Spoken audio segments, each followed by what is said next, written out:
Cambridge doesn't top league tables by virtue of reputation alone. The university prides itself on being at the forefront of most academic subjects, and you'll frequently find yourself being taught by those whose books you'll be reading. You have a Michaelmas term, Lent term and Easter term, and they're only 8 weeks long, so you only have to be in Cambridge for 8 weeks, which means while you are here, things are quite intense and your academic schedule is quite rigorous. The work at Cambridge is quite challenging. You're always feeling like you're being pushed as far as you can go. You do have to do quite a lot of work. I do English, I have a lot of essays that we have to do every week. But it is really rewarding. You know you're being taught by the best people in your field, and you're getting some of the best facilities in the world as well. It's good. And the best way to explain supervision is like when you're at sixth form, having a one-on-one with your teacher. So you've written an essay just from your own reading and your own thoughts, and then they will go over your essay and tell you the points that they liked and usually the points that they didn't like, and you'll really go into depth about what you wrote, the particular title that you wrote on. For certain subjects it differs. Like my subject, I'd have one supervision a week, but it'd be one-on-one, whereas some of the other subjects like science subjects, you might have 4 a week, but instead of being one-on-one, there might be 4 students to 1 supervisor.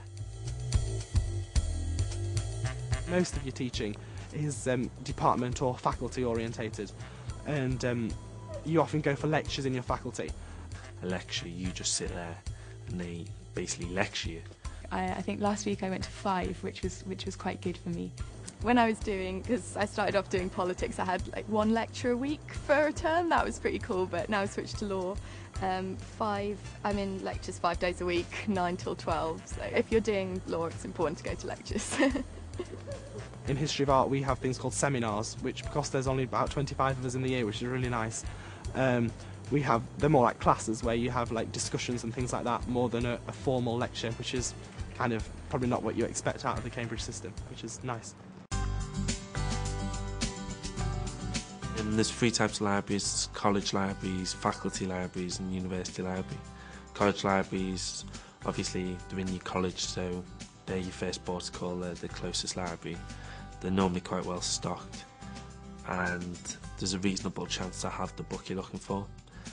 Second library's faculty library, they will have the book you're looking for unless someone else has got it out, but they will have every book on the reading list.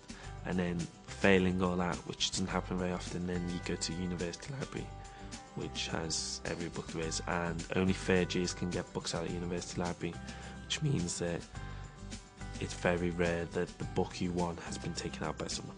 What I've seen at Cambridge is for those who are brilliant yet independent.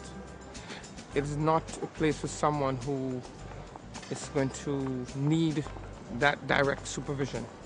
If you're an independent thinker and you want to achieve things that normally you wouldn't be allowed the space to at another university, that is what Cambridge is for.